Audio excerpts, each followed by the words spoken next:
안녕하세요 여러분. 오늘도 우리 에이스 공동체 예배에 나오신 여러분들 모두 주님의 이름으로 환영합니다. 한 주간 잘 지내셨나요? 네, 우리 옆에 계신 분들께 이렇게 인사하면 좋겠습니다. 당신과 예배 드릴 수 있어 큰 기쁨입니다. 네, 저는 진짜 빈말이 아니고 여러분들과 예배 드릴 수 있어 진짜 큰 기쁨이거든요. 네, 여러분도 같은 마음이면 좋겠습니다. 네, 하나님께서 우리를 한 공동체로 모아주시고 예배할 수 있게 해주시면 얼마나 감사한지 모르겠어요.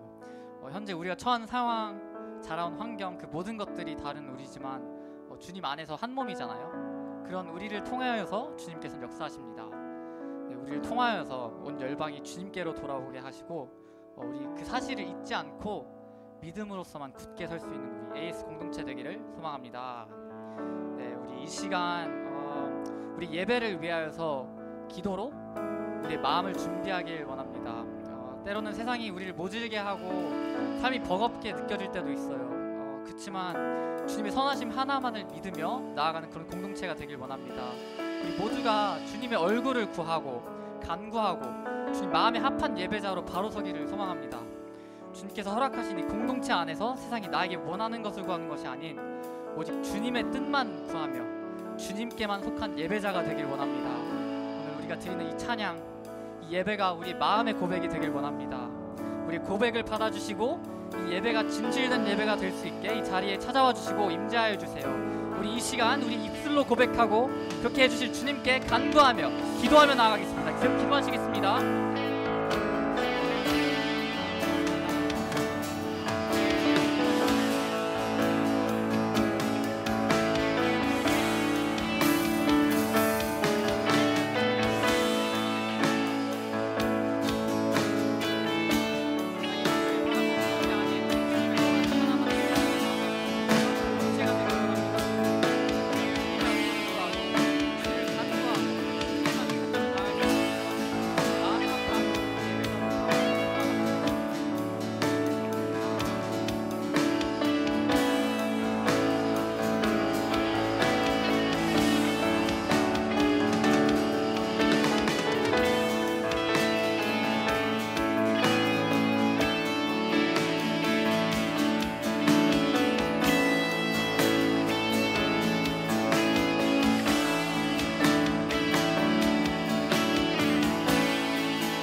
감사합니다 주님. 우리를 모두 이렇게 한 자리에 한 공동체로 한 마음으로 한 뜻으로 주님을 기도하고 예배하고 찬양 드릴 수 있게 해주심이 정말 감사드립니다. 주님께서 모아주신 공동체인 만큼 우리가 그것을 헛되이 여기는 것이 아니고 보석같이 귀히 여겨서 우리 옆자리에 있는 모두를 축복하는 마음으로 그들과 함께 주님의 향기를 나타내며 주님의 자녀됨을 나타내며 주님께서 허락하신 그 그리스도인이라는 이름이 헛되지 않을 수 있도록 우리가 살아가길 소망합니다. 주님, 이 자리에 찾아와 주시고 우리 가운데 임재하여 주셔서 우리가 성령님을 통하여서 주님을 통한 그 변화함을 느낄 수 있고 이 세상에 선포하며 나아갈 수 있는 그런 예배자가 될 수 있게 우리 가운데 찾아와 주세요. 주님, 감사합니다. 이 모든 기도를 우리 주 예수님의 이름으로 기도드렸습니다. 아멘. 우리 이 시간 그런 마음이 있는 분들마다 자리에서 일어나셔서 주님을 찬양하며 나아가겠습니다.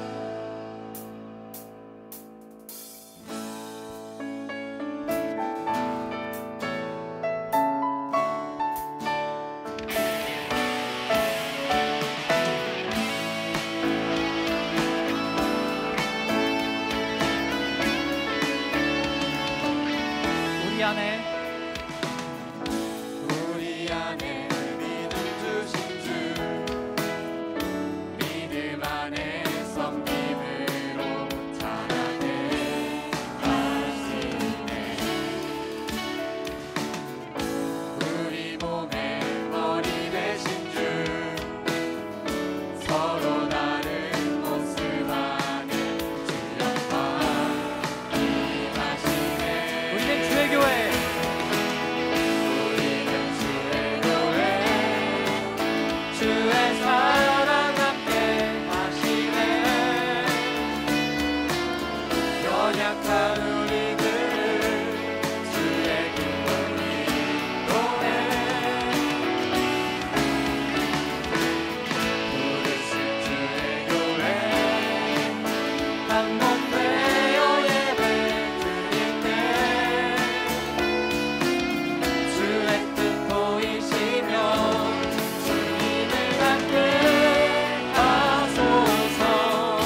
같이 고백하겠습니다. 우리 안에 믿음 주신 주 믿음 안에 성김으로 자라게 하시네. 우리 몸의 머리 되신 주 서로 다른 모습 안에 주 영광 임하시네. 우리는 주의 교회 주의 사랑 함께 하시네. 연약한 우리들을 주의 길로 인도해. 부르신 주의 교회 한 몸 되어 예배 드릴 때 주의 뜻 보이시면 주님을 갖게 하소서. 우리는 주의 교회 우리는 주의 교회 주의 사랑 함께 하시네. 연약한 우리들을 주의 길로 인도해. 부르신 주의 교회 한 몸 되어 예배 드릴 때 주의 뜻 보이시면 주님을 갖게 하소서. 어떠한 시련이 와도 수많은 유혹 속에도 진실하신 주님 약속 다 붙들리라. 세상이 이해 못하고 우리를 조롱하여도 진실하신 주님 약속만 붙들리라. 결코 돌아서지 않으리.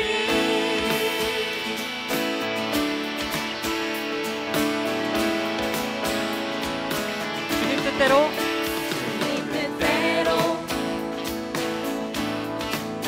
살기로 했네. 주님 뜻대로 살기로 했네. 네. 주님 뜻대로 살기로 했네.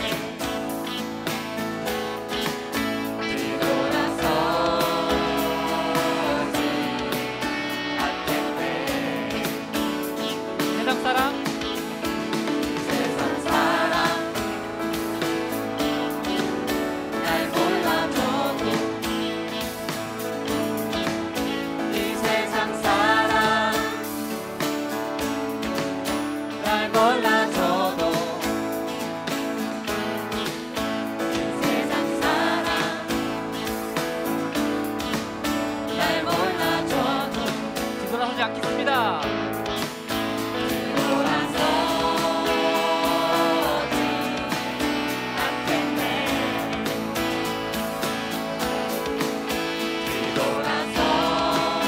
뒤돌아서지 않겠네.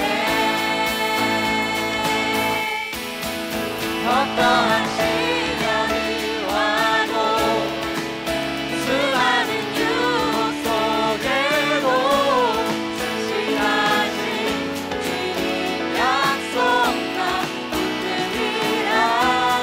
세상이 이해 못하고 세상이 이해 못하고 우리를 조롱하여도 진실하신 주님 약속만 붙들리라. 돌아서지 않으리. 다시 3절로 찬양하겠습니다. 세상 등지고 세상 등지고 십자가 보는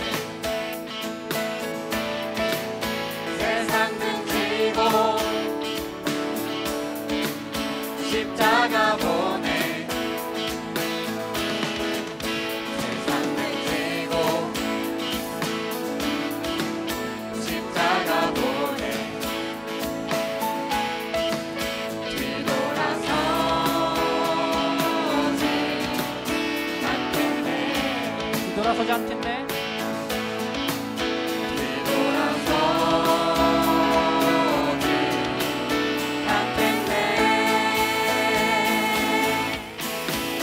어떠한 시련을 와도 수많은 유혹 속에도 진실하신 주님 약속만 붙들리라.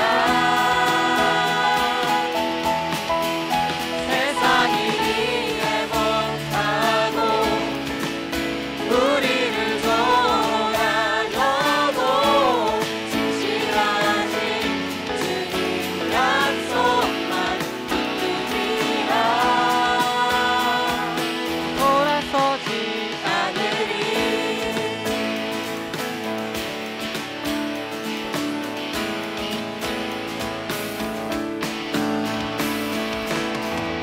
아멘. 주님께 영광의 박수 올려드립니다.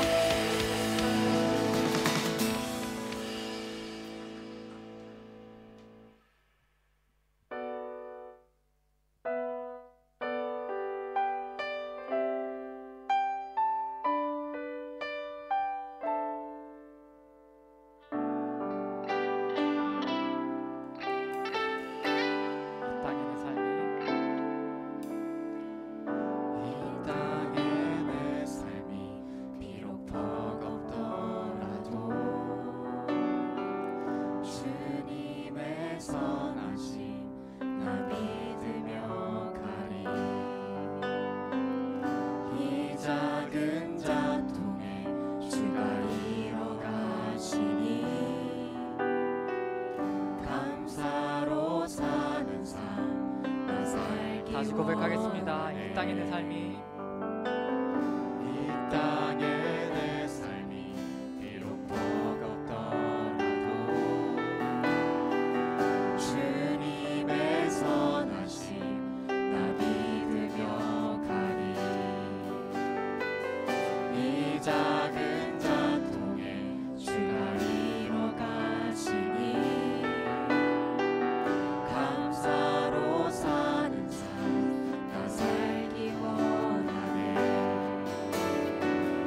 내 삶의 시간 속에 주 일하시네.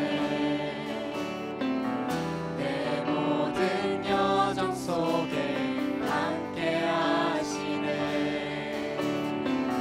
깊고도 크신 주의 영광을 나 보리라. 위대하신 주 나는 주님께 속한 자 되어 주의 나라 위해 전심으로 살리라.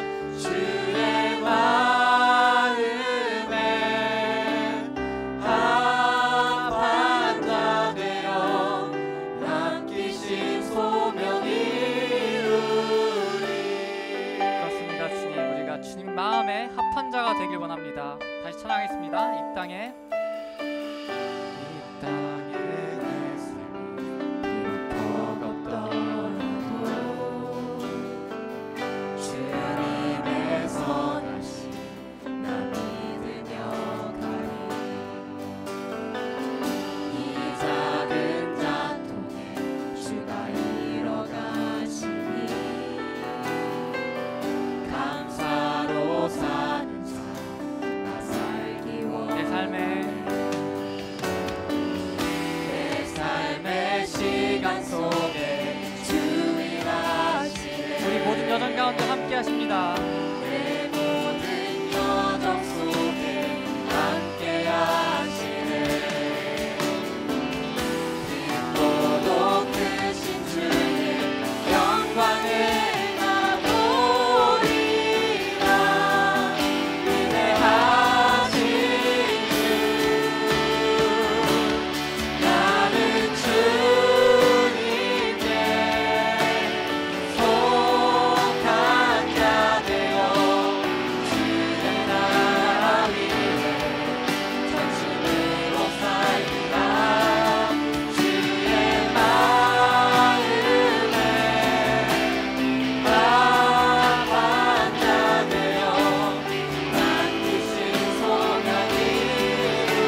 다하여서 우리의 온 뜻을 다하여서 주님께서 허락하신 그 나라 그 위에 서고 싶습니다. 주님, 이 자리 가운데 찾아와 주셔서 우리의 마음을 만져주시고 한 공동체로 모아주신 우리를 주님 안에서 한 몸되게 하시고 주님만을 찬양하며 나아갈 수 있는 그런 예배자가 될 수 있는 주님, 이 자리 가운데 찾아와 주시옵소서.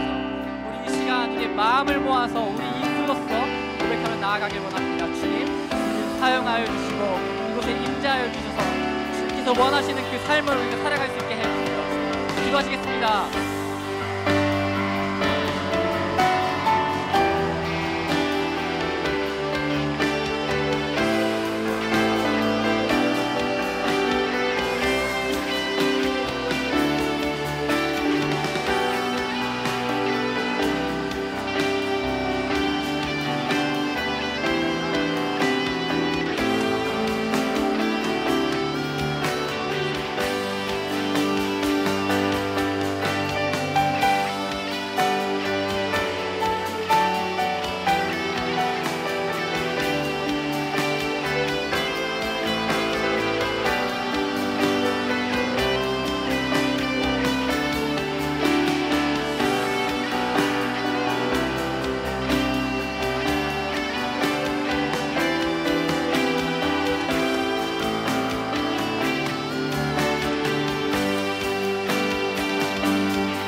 이것이 우리의 고백이 되길 원합니다. 이것이 우리의 소망이 되길 원합니다. 주님께서 허락하신 이 공동체, 이 귀한 공동체 안에서 우리가 주님 말씀만을 붙들며 이 세상이 우리에게 바라는 것들을 우리가 바라보는 것이 아니라 오직 주님 것들에게만 우리가 시선을 고정시키고 주님의 속한 그 길 위에서만 우리가 걸으며 나아갈 수 있는 그런 예배자들 되길 원합니다. 주님이 예배 자리 가운데 찾아와 주셔서 우리의 예배가 먼저 살아나게 하여 주세요. 우리의 예배가 회복되게 하여 주세요. 그래서 주님과 더욱더 풍성한 교제를 나누고 주님과 더욱더 친밀한 교제를 할 수 있는 그런 예배 시간을 허락하여 주세요. 감사합니다. 주님, 이 모든 기도와 찬양 그리고 예배를 이 모든 것들 받기 합당하신 우리의 문제보다 훨씬 더 크신 우리 주님께 드리길 원합니다. 이 기도, 이 모든 기도 예수님의 이름으로 올려드립니다. 감사합니다. 주님. 아멘. 우리 주님께 영광의 박수 올려드리겠습니다.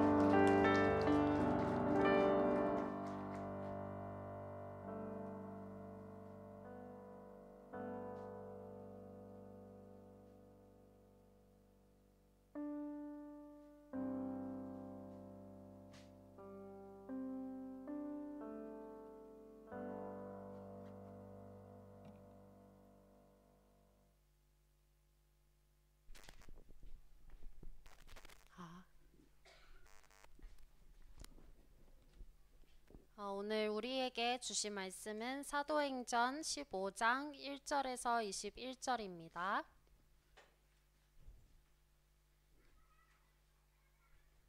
사도행전 15장 1절에서 21절입니다. 한 절씩 교독하겠습니다. 제가 먼저 읽겠습니다. 유대에서 몇몇 사람들이 안디옥으로 내려와 형제들을 가르쳤는데 모세가 가르친 관례에 따라 할례를 받지 않는다면 구원을 받지 못한다라고 했습니다. 이 말로 인해 바울과 바나바는 그들과 적지 않은 총들과 논쟁을 벌였습니다. 그래서 안디옥 교회는 바울과 바나바를 신자들과 함께 예루살렘으로 보냈습니다. 사도들과 장로들은 이 문제를 어떻게 생각하는지 알아보는 거죠. 교회의 전송을 받고 여행을 떠난 그들은 가는 길에 페니키아와 사마리아 지방을 거치면서 이방 사람들이 어떻게 개종하게 됐는지를 전했습니다. 이 소식은 모든 형제들을 무척 기쁘게 했습니다. 그들은 예루살렘에 도착해 교회와 사도들과 장로들에게 환영을 받았습니다. 그리고 난 후 하나님께서 자신들을 통해 하신 모든 일을 그들에게 보고했습니다. 그때 바리새파에 속해 있다 신자가 된 몇몇 사람들이 일어나 말했습니다. 이방 사람들이 할례를 받고 모세의 율법을 지키도록 해야 합니다.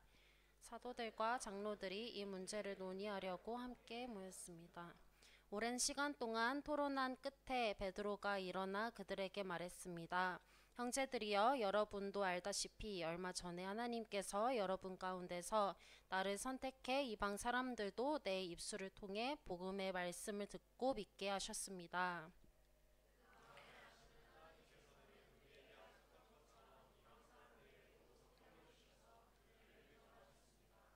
하나님께서는 그 마음을 믿음으로 깨끗하게 하셔서 우리와 그들 사이에 차별을 두지 않으신 것입니다.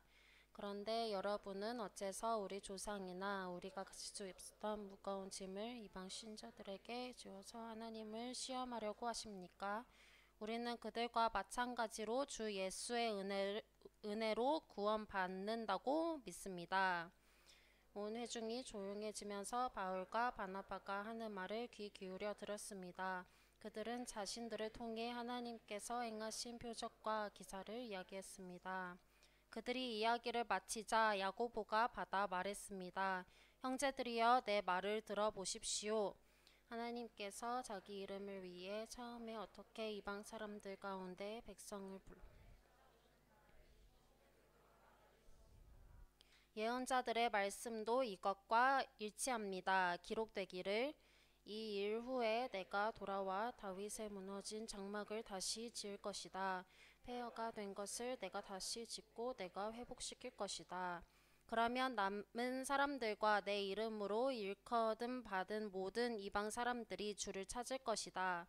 이것은 오래전부터 이 일을 알게 해주신 여호와의 말씀이다 라고 했습니다. 그러므로 내 판단으로는 우리가 하나님께 돌아오는 이방 사람들을 괴롭게 해서는 안 된다고 생각합니다.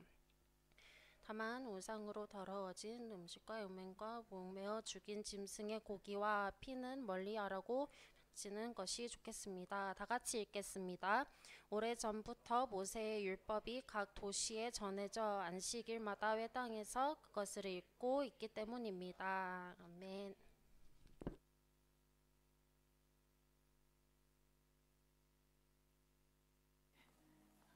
할렐루야. 우리 옆 사람 보고 인사합시다. 당신은 하나님께 속한 사람입니다. 한 번 더 인사할까요? 우리 하나님 나라 위에 전심으로 살아갑시다.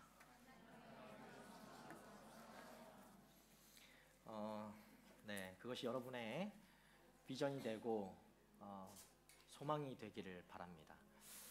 기도하겠습니다. 하나님 감사합니다. 귀하고 복된 날 우리에게 허락해 주셔서 하나님을 예배하고 하나님 앞에 나올 수 있는 이 특권을 우리에게 주심에 감사드립니다. 하나님, 이것을 헛되이 여기지 않고 그냥 지나가는 시간으로 여기지 않고 하나님 앞에 전심으로 나아가는 시간 되게 주님 우리를 인도하여 주시옵소서. 성령으로 우리 가운데 충만하게 임재하여 주시고 주님, 우리가 주님 앞에 예배할 수 있도록 주님 우리의 마음을 다스려 주시고 우리가 주님의 그 말씀을 들을 수 있도록 우리의 귀를 열어주시고 또 우리가 그 말씀 들은 말씀대로 살아갈 수 있도록 하나님 우리의 길을 인도하여 주시옵소서. 우리의 삶이 정말 주님을 나라 위해서 전심으로 살아가는 삶이 되기 원합니다. 오늘 우리에게 주신 말씀을 통해서 하나님 나라 위해서 전심으로 살아갈 수 있는 한 사람 한 사람, 또 그런 꿈을 꿀 수 있는 하나님의 청년들 될 수 있도록 주님 인도하여 주시옵소서. 그렇게 말씀하신 하나님 찬양하며 감사드리며 예수님 이름으로 기도합니다. 아멘. 오늘 사도행전 15장 1절부터 18절까지 제가 본문을 준비했습니다, 여러분. 그래서 우리 함께 말씀을 좀 봤으면 좋겠는데요.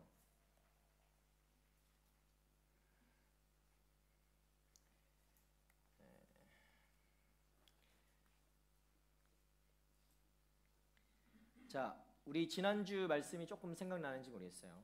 제목이 오늘 나를 불러내 찾아오셔서, 왜 나를 불러내 찾아오셔서가 제목인지는 조금 말씀을 보다 보면 나올 겁니다. 바울이 1차 전도 여행을 끝냈습니다. 이제 안디옥 교회로 돌아갔어요. 바울이 돌아갔어요. 바나바하고 바울이 이제 안디옥 교회에 머물러 있으면서 굉장히 평안한 시간을 가집니다. 너무 좋죠. 1차 전도 여행도 다 다녀왔고 복음을 다 전했고 교회도 세웠고 또 자기의 홈그라운드에 와서 이렇게 그 교회를 목양하는 그런 상황에 지금 있는 거예요. 너무 평안한, 이제 다 끝난 것 같고 다 잘 될 것 같은 그런 시간이 바울에게 있었어요. 그런데 그렇게 바울이 1차 전도여행 하면서 막 목숨이 왔다 갔다 했잖아요. 여러분 기억하죠? 지난주에 이미 그런 말씀이 있었고, 그런 상황에서 그렇게도 복음을 전했던, 그 위협 앞에서도 복음을 전했던 그 복음이 다시금 위협을 느끼는 상황이 벌어지게 된 거죠. 그런데 그 위협이 어디서 시작하는가? 지난 금요일 날 우리 247 기도회를 계속 하고 있어요, 여러분. 그래서 기도회 나오면 좋을 것 같아요. 자, 247 기도회에서 제가 뭐라고 했냐면 사단의 전략에 대해서 얘기했어요. 사단은 어떤 전략을 우리에게 쓰는가? 사단은 우리에게 어떻게 접근하는가? 예수님을 너는 부인해! 라고 사단은 절대 말하지 않아요. 예수님을 부인하라고 사단은 접근하지 않아요. 어떻게 접근하냐고요? 예수님을 의심하게 만들어요. 우리 안에 의심이 생겨나게 하는 것이 사단의 전략이에요.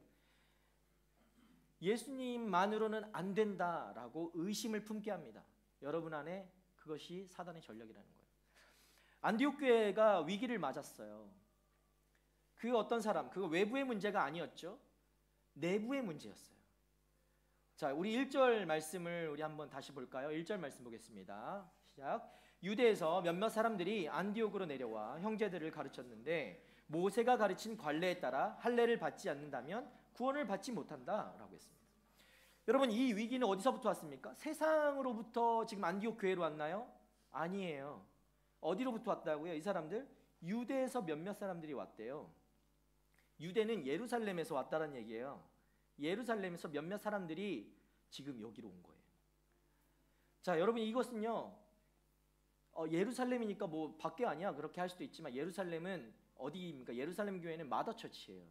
지금 이 안디옥 교회로 치면 거기에서 사람들이 왔다는 얘기예요. 그러니까 내부자들인 거예요. 이 사람은 크게 보면 내부자들. 내부에서 지금 문제가 일어나는 거예요.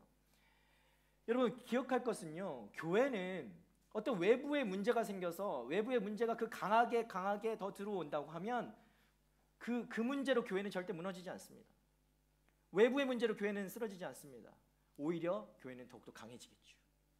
외부 문제가 커지면 커질수록 교회는 더 끈끈하고 더 단단해져 가는 것이 바로 교회입니다. 그런데요, 내부에서 일어나는 문제는 좀 달라요. 내부에서는 어떤 문제가 일어납니까? 사단이 어떻게 한다고요? 의심하게 하죠. 신뢰를 깨트립니다. 분열을 일으킵니다.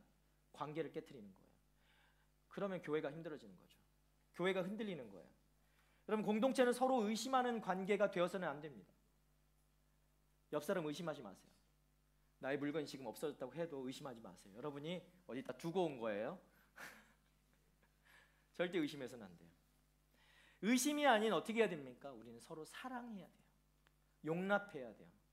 내 것 좀 가져갔더라도 용서해 주세요. 가져가지 마시고요. 우리 주님께서 분명히 명령하신 것을 기억하십시오. 어떻게 해요? 서로 사랑하라. 서로 사랑하라. 그럼 사랑해야 되는 존재입니다. 의심하는 존재가 아니라 의지하는 존재가 아니라 내가 사랑해야 할 존재인 줄 믿습니다. 여러분 옆 사람이 바로 사랑해야 될 존재예요. 여기에서 보세요. 유대에서 온 사람들은 정확하게는 예루살렘 공동체에서 온 사람들이었는데 그들이 주장하는 것이 무엇이었는가? 이방인들은 구원받기 위해서 뭐가 필요하다고요? 여러 번 나눴죠 우리가 이걸. 그죠? 갈라디아서 할 때도 나눴고 막 이해했습니다. 뭘 해야 된다고요? 할례를 받으라는 거예요. 또 이야기야. 또 이 문제가 또 나온 거죠. 할례를 받아야 한다. 이 문제를 거론한 것입니다. 그런데 알고 보니까 이 예루살렘에 온 사람들이 어떤 사람들이었는가? 예루살렘 교회에서 온 사람들인데 우리 사도행전 그 15장 24절을 말씀 보니까 이 사람들이 그 공동체에서 허락도 안 받고 온 사람들이었어요. 그러니까 공식적으로 온 사람들이 아니에요. 네, 어디서 왔는지 모를 이상한 애들이 와서 지금 교회에다가 잘못된 말을 전하고 있는 거예요. 하나님은 이 문제를 어떻게 풀고 갈 것인가? 우리는 조금 하나님의 관점에서 이 문제들을 좀 바라볼 필요가 있습니다. 왜 교회에 이 문제들을 일으켰고 하나님이 이 문제들을 사람을 통해서 어떻게 풀어갈 것인가? 자, 아무튼 다시금 불거진 이 문제 때문에 안디옥 교회에 그렇게 평안한 상태에 있던 안디옥 교회가 조금 흔들리기 시작해요. 긴장감이 높아집니다. 어떤 일이 벌어질지 모르겠는 거죠. 성도들은 몹시 괴롭고 불안한 상태에 놓이게 돼요. 여러분 혹시 이런 경험들이 있으세요? 내가 다니던 교회가 지금 이 우리 공동체 그런 적이 없었을 텐데 그렇게 큰 위협이 없었을 것 같은데 내가 다니던 교회가 막 이런 문제들로 인해서 내부의 문제들로 인해서 시끄럽고 힘들고 막 분열되고 깨지고 그런 경험이 있으십니까? 그럼 그건요 진짜 힘든 거예요. 너무 괴로운 거예요. 목회자만 힘든 게 아니에요. 모든 성도가 다 힘들어져요. 정말 힘든 상황이 될 것입니다. 만약에 우리 공동체가 그렇다면 그것만큼 힘든 상황이 없을 것 같아요. 제가 한번 이전에 교회에 섬겼을 때 어떤 문제가 있었어요. 목사님을 굉장히 괴롭게 하고 좀 힘든 상황이었어요. 근데 아무리 생각을 해도 답이 없는 거예요. 이 문제에 대해서. 근데 제가 그때 마침 한국으로 휴가를 가는데 너무나 좋잖아요. 휴가 가니까. 한국 오랜만에 갔으니까 너무 좋았을 거 아닙니까? 근데 차를 타고 이동하는 중에 하늘을 보는데 막 너무 걱정되는 거예요. 한숨이 나오고. 그 좋은 걸 덮을 만큼 그 괴로움이 너무 크더라고요. 교회가 흔들리는 게. 교회가 나의 공동체가 그런 흔들림 가운데 있다? 여러분 그것만큼 힘든 일이 없는 거예요. 여러분 그런 상태에서 안디옥 교회는 바울과 바나바라는 지도자를 가지고 있었죠. 근데 그건 참 축복이죠. 물론 교회는 힘들어서 너무 어려운 상황에 있지만 바울과 바나바라는 훌륭한 지도자를 가지고 있다는 것 너무나 축복이 아닌가 생각이 됩니다. 자, 그들은요 교회를 사랑했고 아꼈고 이 교회를 어떻게든 이 문제 가운데서 지키기 위해서 애썼습니다. 자, 긴장이 계속해서 높아져 가고 있습니다. 이대로 두었다가는 교회가 지금 반쪽 날 위기에 있는 거예요. 이제 바울과 바나바는 결정할 시기가 됐습니다. 어떻게 결정할까요? 결단해야 돼요. 바울과 바나바는 예루살렘으로 가기로 결단합니다. 이제 마더처치 가서 공의회에 가서 이 문제를 공식적으로 해결하고자 하는 것이죠. 우리 4절 말씀 함께 보겠습니다.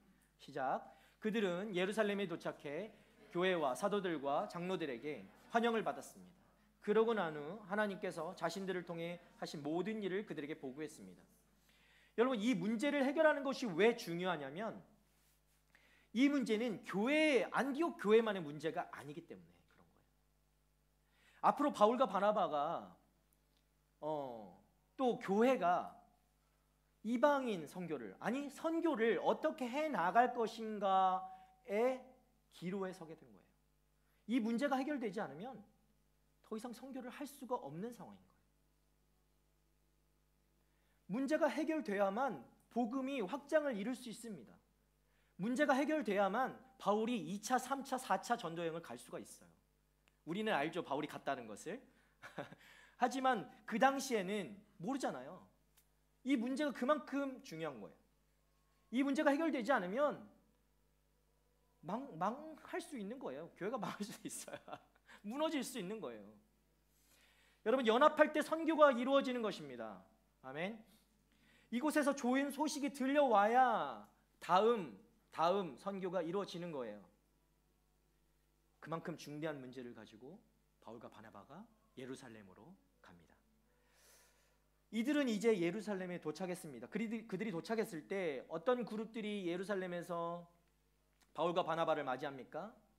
교회, 첫 번째 교회와, 교회는 온 교회 회중들을 얘기합니다. 성도들이, 그 다음에 장로들이, 그 다음 사도들이 바울과 바나바를 환영했다라고 말씀이 나오고 있죠. 환영을 받은 이들이 어떻게 합니까? 지체하지 않고 자신들에게 있었던 하나님의 일하심을 보고하게 됩니다.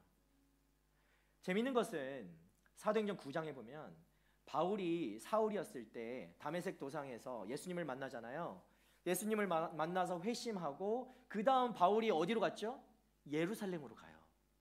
근데 예루살렘으로 바울이 그때 갔을 때 예루살렘에 있던 사람들이, 사도와 이 장로들이 되게 두려워했어요. 바울을. 야, 쟤 또 나 잡으러 온 거 아니야? 우리 다 잡으러 온 거 아니야? 그렇게 의심했다고요. 근데 지금 모습 보세요. 변했죠. 바뀌었죠. 환영하고 있습니다. 의심하지 않아요. 두려워하지 않아요. 바울과 바나바를 환영하고 있다는 거예요. 왜 그랬냐면, 어떻게 이런 일이 있을 수 있을까요? 그 시간 동안 분명히 예루살렘 교회는 바울과 바나바가 그 1차 전도여행을 했을 때 하나님의 일하심, 바울과 바나바를 통해서 많은 결실을 이루었고 교회가 세워졌을 텐데, 그 소식을 예루살렘 교회는 들었다라는 거예요. 인정하게 된 거죠. 진짜 사도구나, 바울은 진짜 사도구나 라는 것을 이제 예루살렘 교회는 인정하게 된 거예요. 자, 그렇기 때문에 바울 일행을 예루살렘 교회는 환영했던 것이죠. 자, 그렇게 좋은 분위기로 회의가 진행되고 있었습니다. 그런데 5절 보니까 5절 말씀이 이렇게 나와요. 그때 바리새파에 속해 있다 신자가 된 몇몇 사람들이 일어나 말했습니다.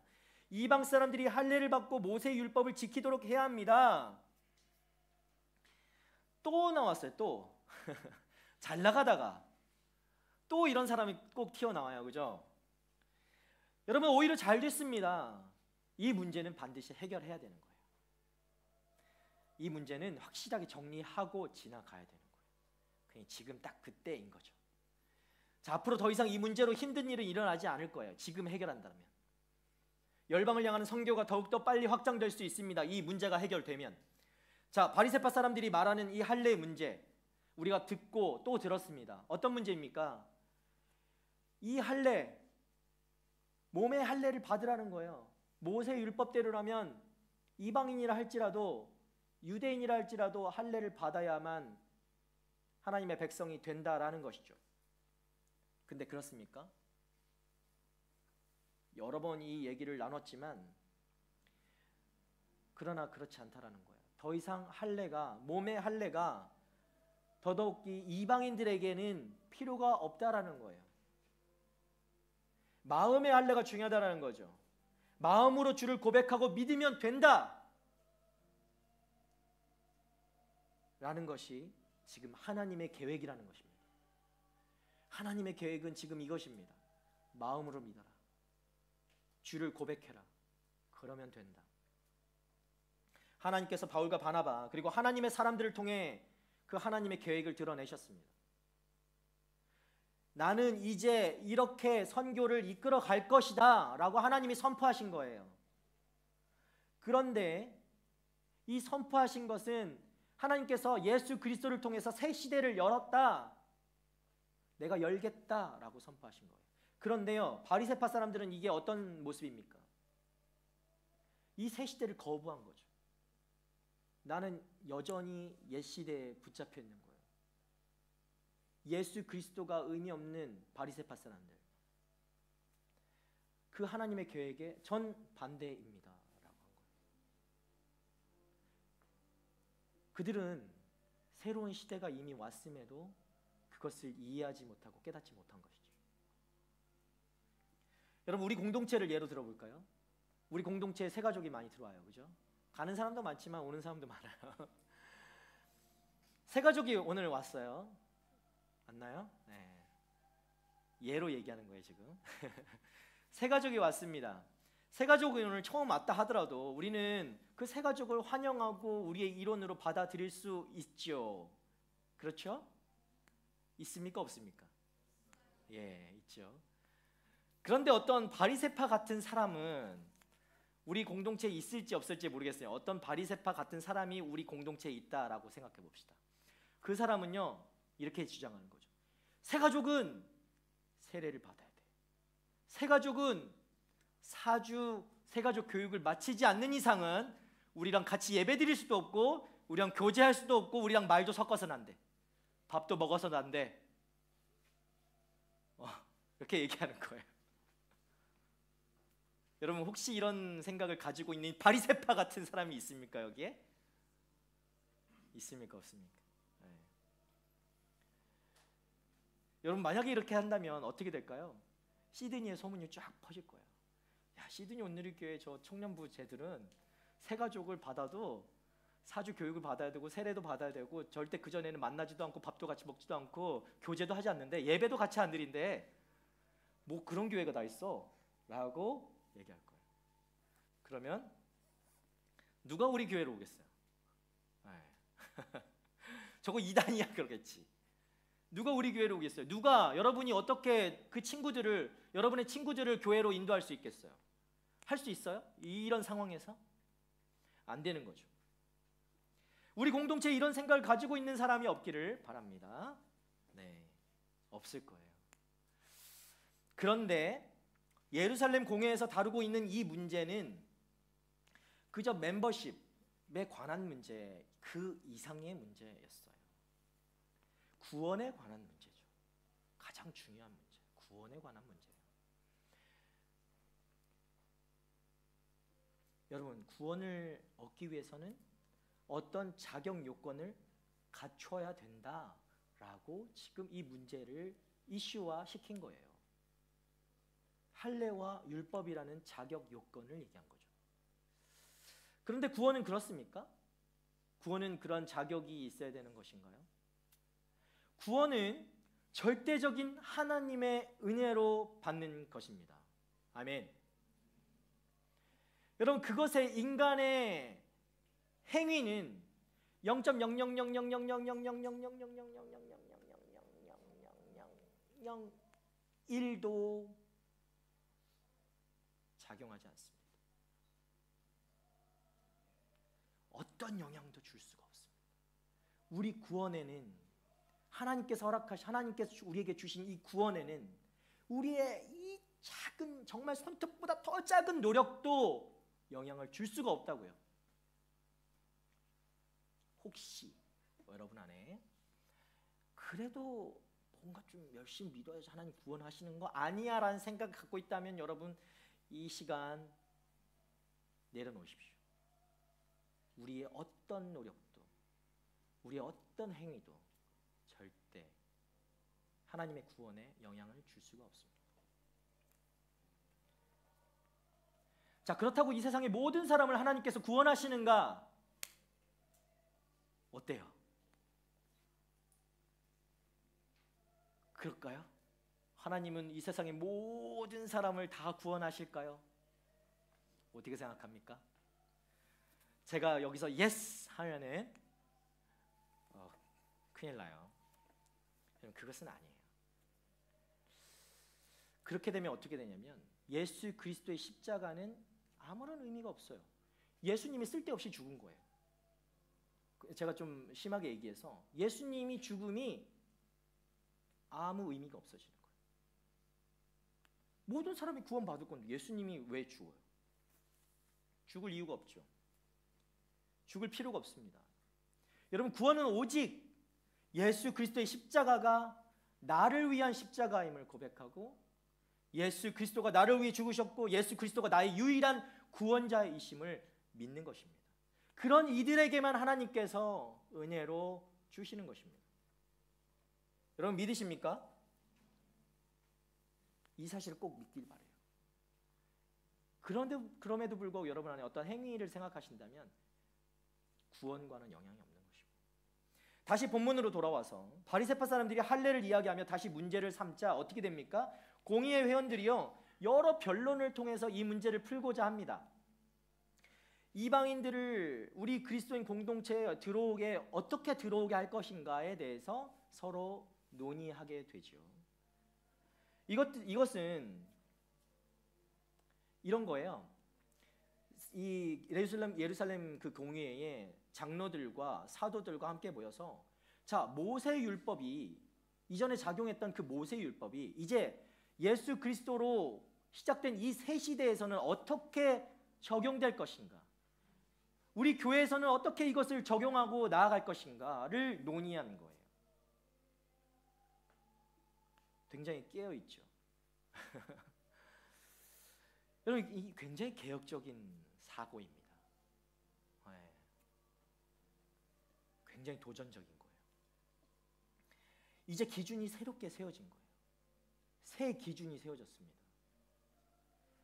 새 기준은 무엇일까요? 오직 예수 그리스도. 예수 그리스도가 그들의 기준으로 세워진 거예요. 새 시대를 예수 그리스도께서 여셨습니다. 발음도 안 되는. 예수 그리스도께서 우리의 인생을 이끌어 가시는 기준이 되시고 모든 것에 주인이 되시는 분이 바로 예수 그리스도이십니다. 예수 그리스도가 기준이 되고 지표가 되고 목표가 되는 여러분 우리의 그런 삶을 사는 우리 청년들 되기를 축복합니다. 자, 그리고 이제 큰 형님 베드로가 일어나요. 네, 말씀 계속 이어서 보면 베드로가 일어나서 이렇게 이야기하죠. 7절 말씀 한번 볼까요? 7절. 자, 형제들이여, 여러분도 알다시피 얼마 전에 하나님께서 여러분 가운데서 나를 선택해 이방 사람들도 내 입술을 통해 복음의 말씀을 듣고 믿게 하셨습니다. 자, 베드로의 포인트, 이 베드로가 말하고자 하는 것이 무엇인가? 이거예요. 하나님은 이방인도 택하셨습니다. 하나님은 유대인만 택하신 것이 아니라 이방인도 택하셨습니다. 하나님은 이방인의 마음도 여셨습니다. 하나님은 이방인들에게도 증거하셨습니다. 하나님은 이방인들에게도 성령을 주셨습니다. 하나님은 이방인들도 그 성령으로 깨끗게 하셨습니다. 하나님은 그들을 차별하지 않으십니다. 라는 거예요. 이게 베드로가 고백하고 지금 이 앞에서 이야기하는 그 내용이죠. 자, 10절과 11절에서 그런데 여러분은 어째서 우리 조상이나 우리가 질 수 없었던 무거운 짐을 이방 신자들에게 지워서 하나님을 시험하려고 합니까?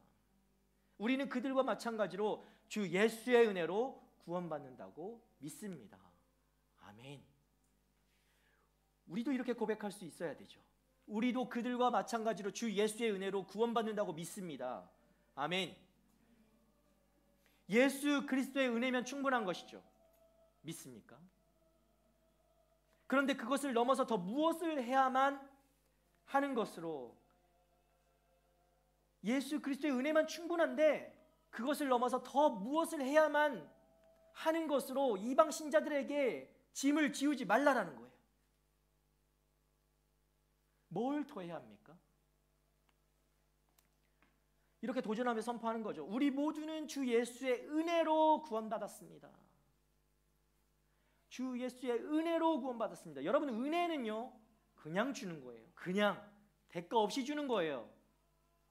내가 은혜를 줄 테니까 너 나한테 이렇게 해. 아니에요. 그러면 은혜는 은혜가 되지 않아요. 사랑하는 우리 청년들, 바른 복음을 받아들이십시오.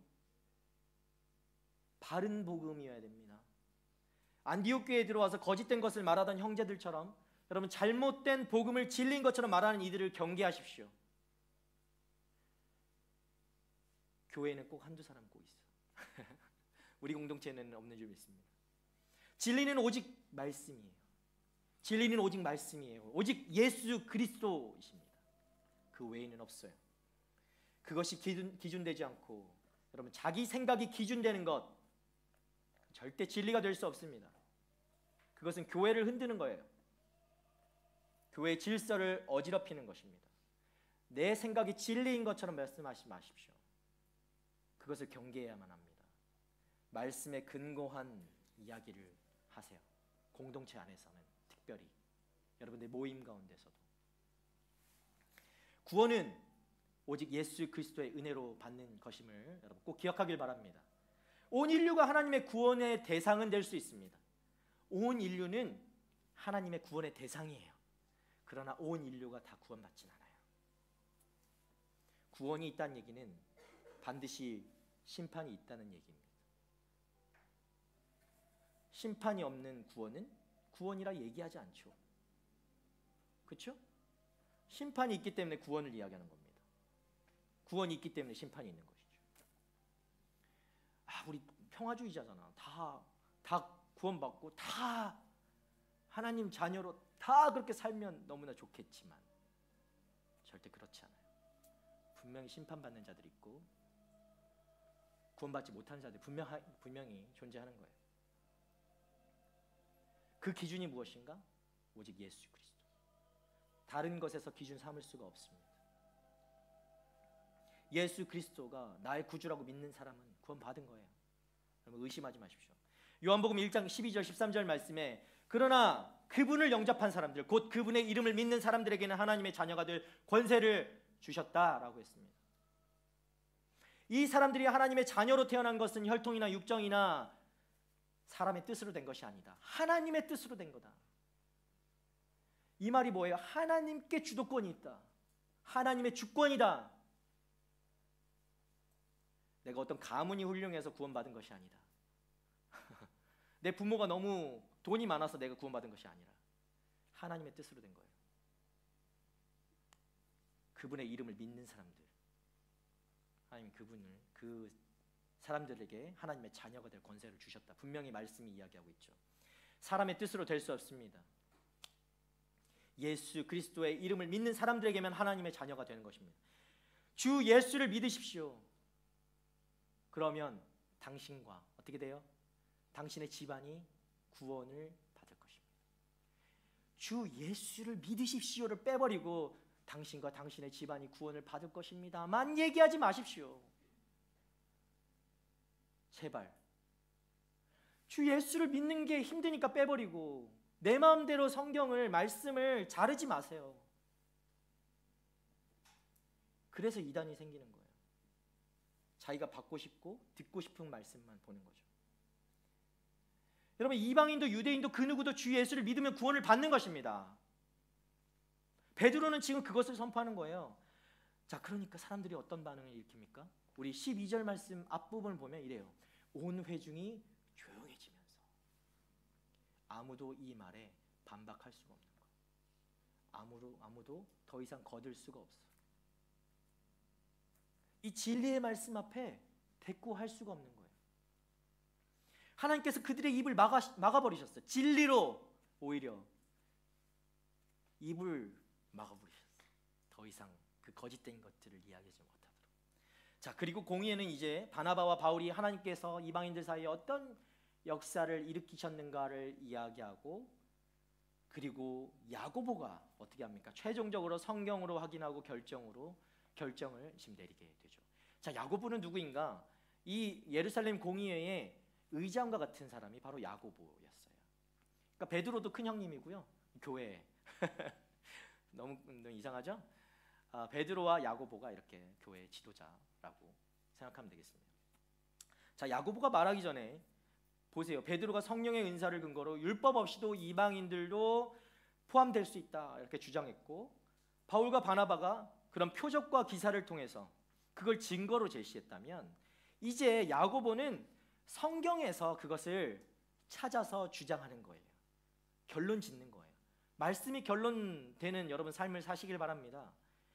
나의 생각이 결론이 아닙니다. 말씀이 결론되는 삶을 살아야 돼요. 오늘 지금 야고보가 성경에서 자신의 주장을 뒷받침하고 있는 거예요. 그래서 결론 짓는 거예요. 자, 우리 14절 말씀 볼까요? 14절 말씀 시작. 하나님께서 자기 이름을 위해 처음에 어떻게 이방 사람들 가운데 백성을 불러내 찾아오셨는가를 시몬 베드로가 말해 주었습니다. 오늘 제목이 여기 들어가 있죠. 백성을 불러내 찾아오셨는가. 이것은요, 사도행전 10장과 11장에 나오는 고넬료 사건을 이야기합니다. 성경에서 가장 이방인의 첫 번째 구원 사건이 무엇인가? 이거는 하나는 기억합시다. 고넬료 사건. 고넬료가 이방인 중에 첫 구원자로 기록되어 있습니다. 베드로를 통해 이방인으로서는 처음으로 성령을 받아 회심한 사람이 바로 고넬료였습니다. 그것을 이야기한 거예요. 자, 우리가 눈여겨봐야 하는 단어가 뭐냐? 제가 금방 이야기한 것. 백성을 불러내 찾아오셨는가. 원래 제목이 어제 제가 말씀을 준비하면서 제목이 달랐어요. 제목은 다른 제목이었거든요. 근데 바꿨어요. 백성을 불러서 찾아오셨는가. 자, 이 의미를 나타내는 헬라어 단어가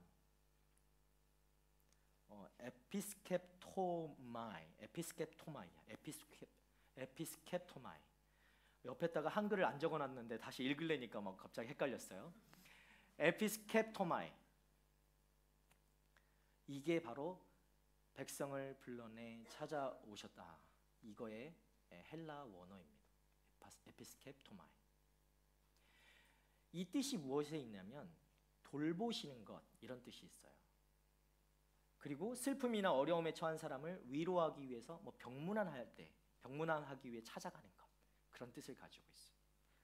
자기 백성을 향한 하나님의 찾아오심이에요. 그로 인해서 주어지는 구원을 나타내주는 그 단어예요, 여기가. 그러니까 이 말은요, 하나님은 이방인을 자기 백성으로 받아들이시고 불러내서 찾아오셨다라는 거예요. 하나님께서 왜 그러셨을까?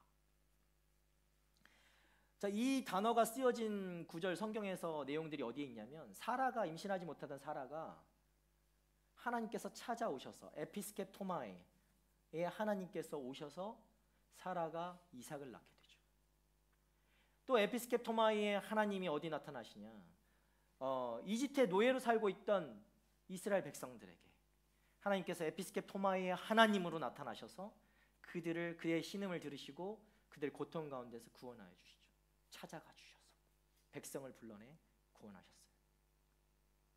하나님이 소망이 보이지 않는 어둠 가운데 있던 그 백성들을 이 에피스케토마이 하셔서 하나님이 메시아를 보내주시죠. 하나님께서 그런 이방인도 찾아가셔서 자신의 백성으로 삼으셨다는 것입니다. 그걸 말씀으로 보여주고 있는 거예요. 자, 그래서 하나님은 소망 없이 살아가던 사람들 가운데 우리를 불러내 찾아오셔서 우리를 구원해 주셨습니다.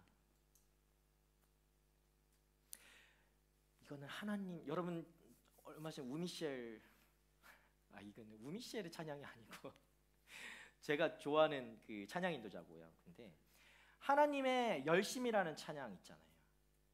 이거는 하나님의 일하심, 하나님의 열심을 나타내는 거예요. 이 에피스케토마이의 하나님의 열심이에요. 이거는 하나님의 열심, 우리를 향한 하나님의 열심, 하나님의 일하심. 왜 그렇게 열심을 내실까요? 하나님은 왜 그렇게 우리를 향해서 일하실까요? 그럴 필요가 없잖아요. 우리 조금 더 말씀을 볼까요? 야고보가요, 이제 결론을 지으면서 구약 성경을 인용하고 있는 구절이 나옵니다. 지금 15절, 16절, 17절 남은 구절들을 구약 성경을 이야기하고 있는데, 이게 아모스 그 9장 11절, 12절 말씀과 또 이사야서 45장 말씀에 지금 인용하고 있어요. 15절 16절에 이렇게 이야기하죠. 예언자들의 말씀도 이것과 일치합니다. 기록되기를, 지금 구약에 있는 이 내용을 이야기하고 있는 거예요. 이 일 후에 내가 돌아와 다윗의 무너진 장막을 다시 지을 것이다. 폐허가 된 것을 내가 다시 짓고 내가 회복시킬 것이다. 여러분, 이 일 후에라고 하는 것, 이건요, 메시아, 즉 예수 그리스도가 오신 것을 이야기합니다. 예수 그리스도가 오셔서 무너진 다윗의 장막을 회복하신다. 다윗의 장막은 그저 성전을 이야기하는 게 아니에요. 하나님의 보좌를 회복하는 것입니다.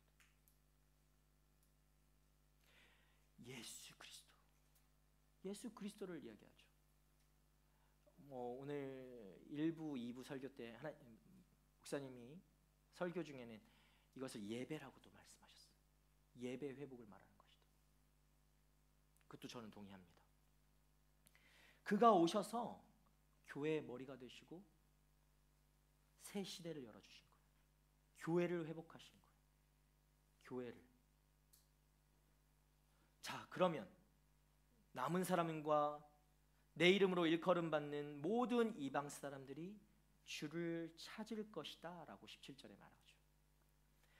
그때에 그리스도를 통해 모든 이방인들에게도 하나님의 구원을 얻을 수 있는 길이 열렸다라는 것을 이야기하는 거예요.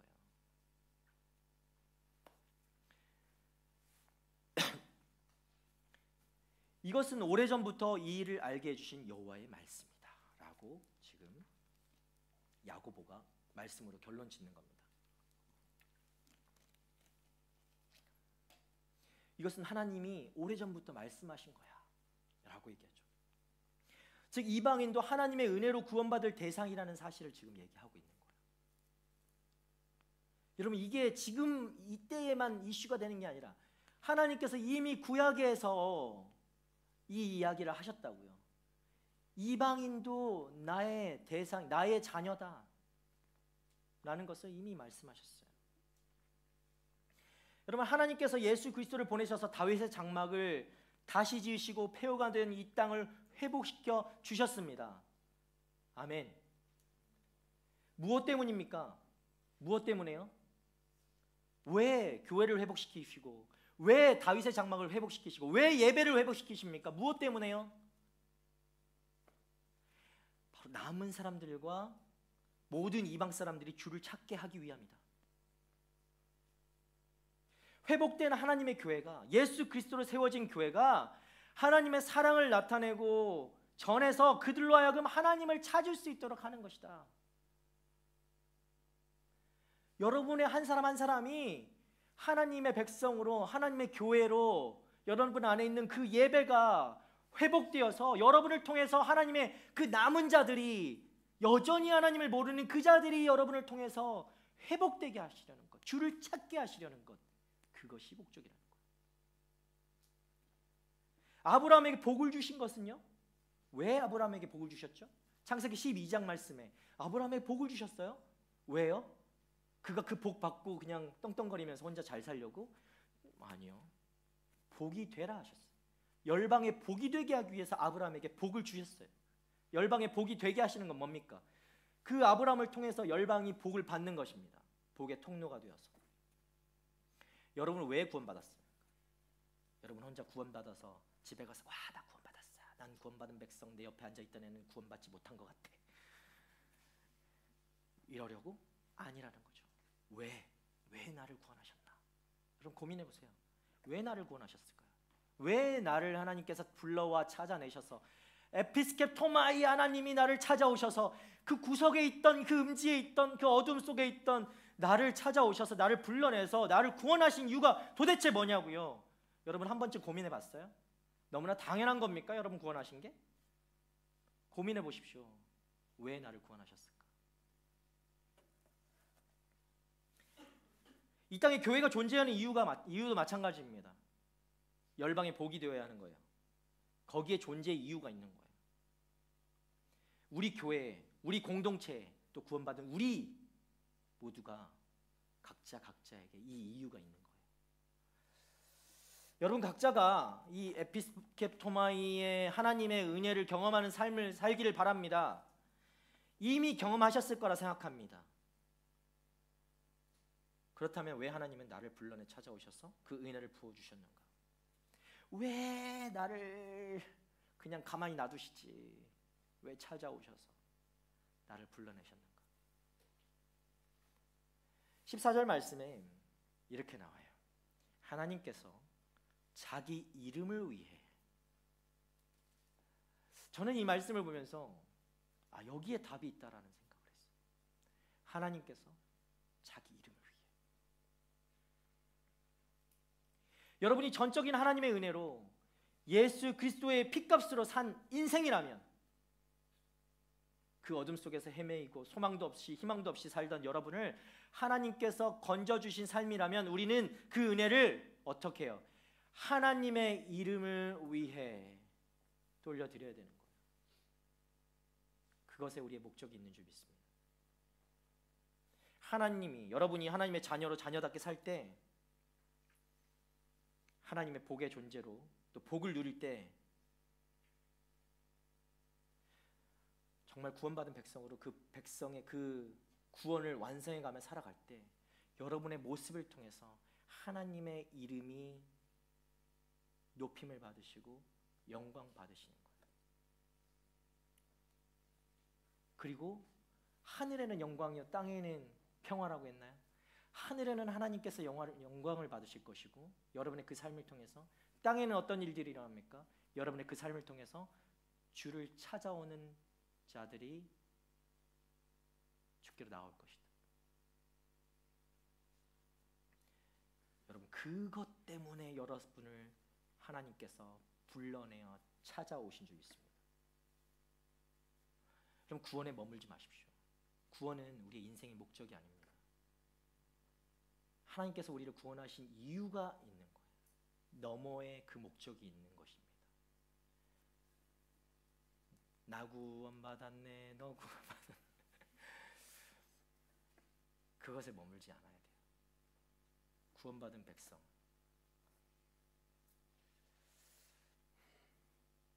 오늘 이 예루살렘 교회에 선포되었던 이 에피스케토마이의 그 은혜를 여러분의 삶에서도 날마다 좀 누리며 살아가십시오. 그리고 그 하나님이 그 은혜가 여러분을 통해서 다른 이들에게도 전해질 수 있도록 그렇게 열방의 복이 되는 여러분의 주변에 복이 되는 축복의 통로가 되기를 주님의 이름으로 축원합니다. 우리 함께 찬양하며 기도하며 나갔으면 좋겠습니다.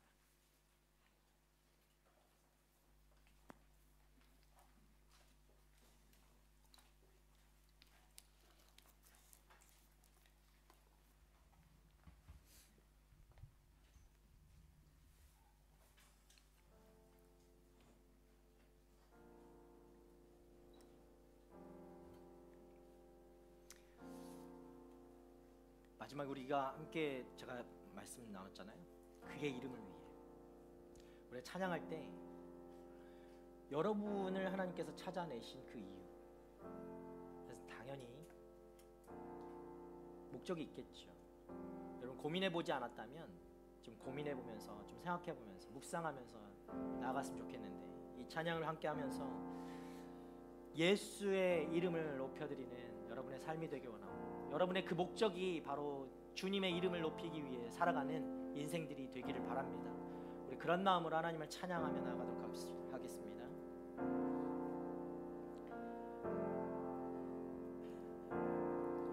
수많은 무리들 수많은 무리들 줄지어 그분을 보기 위해 따르네. 평범한 목수이신 그분 앞에 모든 무릎이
많은 무리들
우리 시간 함께 기도합시다.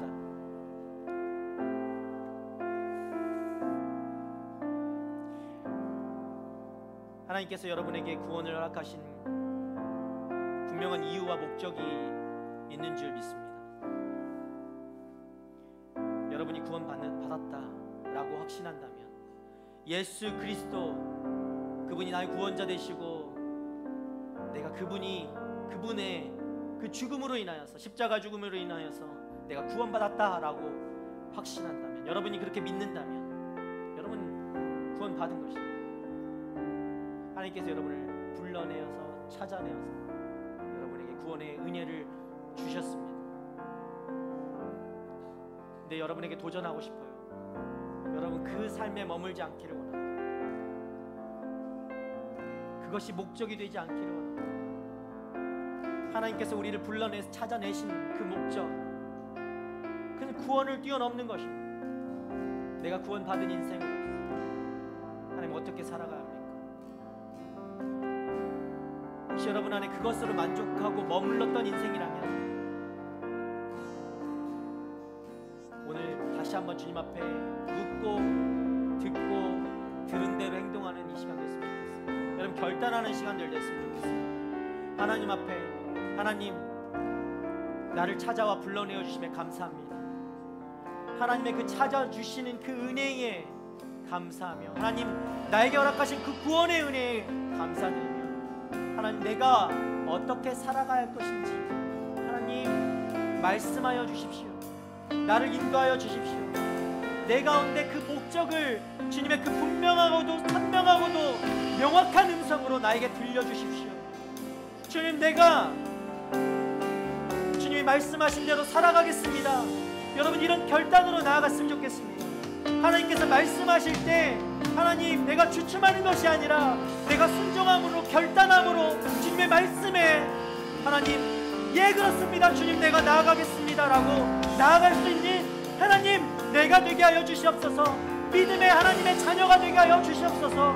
이 시간 우리 그런 결단으로 고백으로 주님 앞에 나의 믿음을 내어드릴 수 있는 여러분 되기를 간절히 소원합니다. 우리 함께 기도하며 주님 앞에 나아가도록 하겠습니다. 기도하겠습니다. 주여, 이 시간 아버지 주님 우리 가운데 역사하여 주셔서 하나님 우리를 찾아와 주시고 우리 가운데 아버지 주님의 그 구원의 놀라운 은혜를 허락하심에 감사드립니다. 하나님 이 시간 아버지 우리가 그 구원받은 것에 머물지 않기를 원합니다. 하나님 우리가 하나님 그 구원받은 것에 감사하며 나를 아버지 친히 찾아와 주시고 불러내어 주시고 아버지 구원하여 주셨고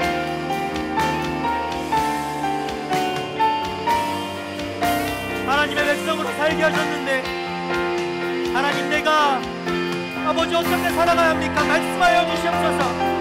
내가 주의 축복의 통로로 쓰임받는 자가 되길 원합니다. 열방의 복이 되게 하여 주시옵소서. 우리의 삶이 열방의 복이 되게 하여 주시옵소서. 아브라함에게 그렇게 복을 주신 것처럼 하나님 복의 통로로 쓰임받게 하게 하여 아버지 복을 주셨다는 것을 우리가 알게 됩니다. 주님 우리의 삶을 통해서도 하나님 그 삶을 살아가기 원합니다. 아버지 나를 이 자리에 보내신 이유 하나님 나의 구원을 허락하여 주셔서 내 삶을 통해 그 무엇을 보여주시길 원하십니까? 그 열방에 빛이 없고 소망이 없고 희망이 없고 하나님 여전히 하나님을 모르고 살아가는 이들 가운데 하나님 나를 보내시고 나를 불러주셔서 그 구원의 은혜를 나에게 부어주셔서 하나님 나를 통해서 아버지 그 은혜가 확장되어지고 전해지기를 간절히 소원합니다. 주님 바울과 같은 아버지 인생처럼 하나님 그 복음을 위해 목숨을 다하고 나의 생명을 다하고 하나님 나의 삶의 모든 것을 내어드릴 수 있는 하나님의 청년들이 되게 하여 주시옵소서. 하나님 오늘 이 시간 아버지 우리가 다시 말씀을 보며 하나님이 결단하며 나아가기 원합니다. 내가 정말 주님 앞에 순종함으로 나아가기 원합니다. 주여 말씀하여 주시옵소서. 주님 말씀하시면 내가 나아가겠습니다라고 고백하는 이들마다 주여 아버지 그 가운데 믿음을 더하여 주시고 주여 결단함을 주셔서 하나님의 믿음의 사람으로서 한 걸음 한 걸음 내디딜 때마다 주의 능력으로 넣어 주시고 주님 어떤 것도 두려워하지 않고 염려하지 않고 걱정하지 않고 하나님 담대하게 아버지 주의 삶을 살아가는 하나님 믿음의 정말 그리스도인들 아버지 주님의 증인들 되어질 수 있도록 주여 축복하여 주시옵소서. 하나님 오직 우리에게 은혜로 구원받게 하셨고 믿음으로 그 구원을 얻게 하셨는데 하나님 아버지 이 은혜를 다른 이들도 놓치지 않게 하여 주시옵소서. 아버지 우리를 통해 그 은혜가 아버지 이 땅 가운데 들려 올려질 수 있도록 주여 역사하여 주시옵소서. 주님 우리 가운데 회복되어야 될 것들이 있습니까? 그 일들을 위해서 아버지 우리에게 아버지 주님을 주신 이유가 무엇입니까? 다시 한번 아버지 그 결단 앞에 아버지 우리들에게 필요한 것들이 있으면 아버지 말씀하여 주시고 아버지 우리를 일으켜 세워주시고 주님 그 새 시대에 맞는 아버지 우리의 기준이 바로 서게 되는 하나님의 자녀들이 되게 하여 주시옵소서. 주님 주여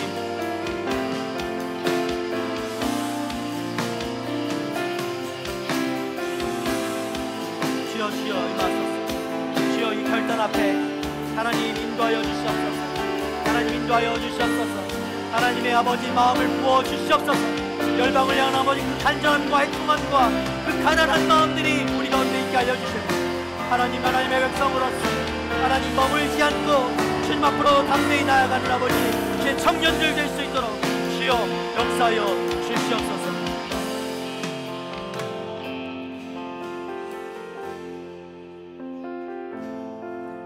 우리 한 번 더 기도할 때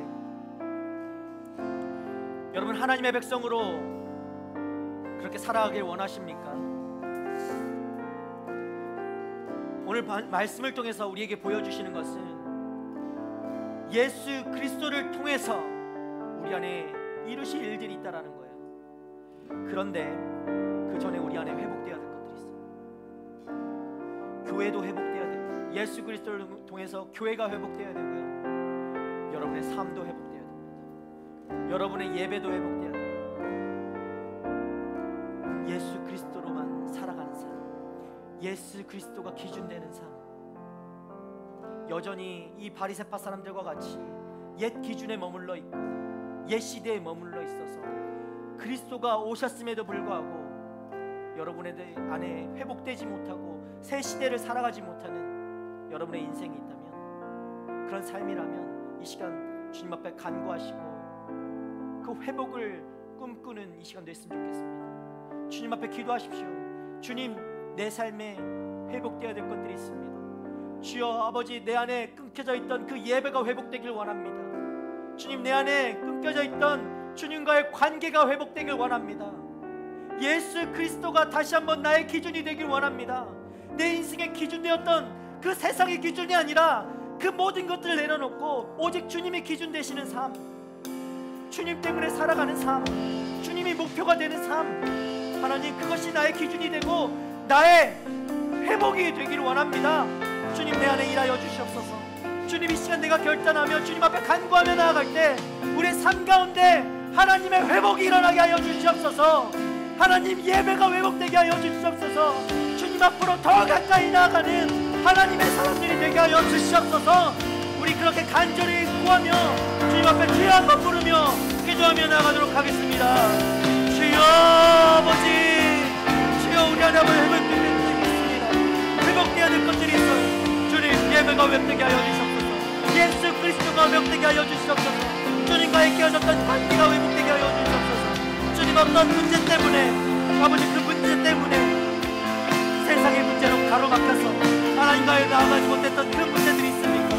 주여 우리 가운데 역사하셔서 주님의 회복을 이루어 주시옵소서. 하나님의 놀라운 역사를 우리 가운데 일으켜 세워 주시옵소서. 주님을 믿고 따르고 결단하며 아버지 주님을 붙잡고 나아가기 원합니다. 우리 안에 반드시 회복되어야 될 것들, 주님 앞에 그 관계가 회복되어야 되고 주님 앞에 엎드리며 날마다 주님을 찾고 구하고 찬양하고 예배하는 그 예배가 회복되기 원합니다. 다윗의 장막이 아버지 우리 안에 회복되게 하여 주시옵소서. 주님을 사모함이 날마다 더욱더 커져가는 우리의 삶이 되게 하여 주시옵소서.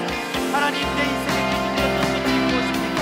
세상의 기준으로 가득 차 있던 내 인생, 하나님, 우리의 인생 아버지 그 모든 기준을 내려놓고 오직 주님이 기준 되시고 예수 그리스도가 기준 되어 살아가는 새 시대를 열어주신 주님, 주님의 은혜에 감격하며 그 새 시대를 함께 나아갈 수 있는 하나님의 백성들이 되게 하여 주시옵소서. 하나님, 이 시간 아버지 주님, 내 백성들 가운데 역사하셔서 아버지 우리 가운데 새 일을 행하실 주님을 찬양합니다. 주님, 우리가 먼저 알아내게 하여 주시고 주의 일을 감당하며 아버지 나아갈 때 아버지 오직 그리스도로 아버지 나아가 주님께 영광이 되고 기쁨이 되는 그 삶 살아가는 하나님의 사랑을 되게 하여 주시고 우리 안에 아버지 모든 것들을 주의 이름으로 아버지 덮어주시고 아버지 일으켜 세워주시고 주여 다시 주님 앞으로 나아가는 하나님 우리 모두가 되게 하여 주시옵소서.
삶을 살아갈 수밖에 없었던 우리에게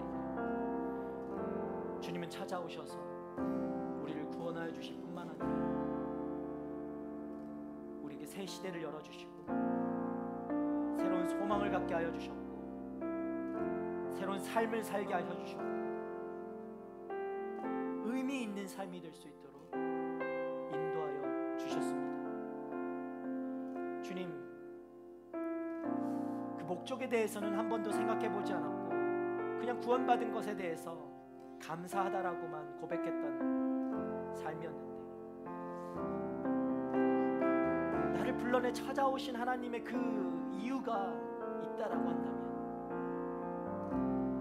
하나님 그것이 그저 구원이 아니라 그 너머의 그 다른 것이라면 하나님 우리에게 오늘 각자에게 말씀하여 주십시오. 어떻게 살아가야 합니까? 나에게 구원은 무엇입니까? 이 질문 앞에 하나님 말씀해 주십시오. 하나님 각자에게 하나님 그 삶을 어떻게 하나님께서 이끌어 가실지 보여주십시오. 우리가 순종하겠습니다. 하나님 말씀하신 대로, 하나님께서 보여주신 대로 내가 따라 나아가겠습니다. 하나님 우리가 그렇게 결단합니다. 주님 붙잡고 그 발걸음을 주님께로 향하여 옮겨가기로 결단합니다. 하나님 나를 사용하여 주십시오. 내가 이대로 머물러 있지 않기를 원합니다. 주님이 나의 뜻하신 것이 그것이라면 하나님 나를 사용하여 주십시오. 그 목적대로 살게 하여 주십시오. 나를 통하여 하나님께 영광이 되고 땅에는 평화가 이루어지는, 아버지 그 나를 통해 그 여전히 소망도 없고 죽음 가운데 있는 그들이 하나님을 알게 되는 그 놀라운 축복을 주님 이루어갈 수 있도록 아버지 나를 사용해 주십시오. 주님 이 시간 아버지 그렇게 주님 고백하는 하나님의 청년들 그 삶 위에 하나님 주님의 은혜로 더하여 주시고 주님 능력으로 더하여 주시고 날마다 성령의 인도하심으로 아버지 그들의 인생을 주님 책임져 주시고, 그래서 하나님 그 삶이 날마다 아침에 눈을 떴을 때 아버지 두려움도 아니고 염려도 아니고 걱정이 아니라 하나님을 향한 소원과 소망과 기대와 감격과 감사와 은혜로 시작하는 아버지 우리의 삶이 되을 수 있도록 아버지 역사하여 주시옵소서. 그런 기대감을 갖습니다. 우리 안에 아버지 넘치는 끊이지 않는 하나님의 소망과 기대가 넘쳐나게 하여 주시고 이 한 주를 또 살아갈 때 아버지 우리의 마음속에 우리의 생각 속에 나에게 그 값없이 주셨던 그 은혜가 어떤 의미인지 다시금 되새기며 아버지 의미 있게 살아가는 열방을 회복시키는데 사용되는 하나님 우리의 삶이 될 수 있도록 주여 인도하여 주시옵소서. 이제는 우리를 구원하신 예수 그리스도의 은혜와 하나님의 사랑과 성령님의 감화감동 교통하심이 구원을 넘어 그 위에 그 안에 하나님의 목적을 발견하며 그 목적과 뜻대로 살아가기로, 열방의 복이 되는 그 축복을 누리며 살아가기로 결단하고 고백하며 나아가는 하나님의 청년들 머리머리 위에 또 이 시간에도 그 사명 붙들고 살아가시며 또 복음 전하시는 우리 선교사님들과 그들의 가정과 사역 위에 이제부터 영원토록 함께 하옵시기를 간절히 축원하옵나이다. 아멘.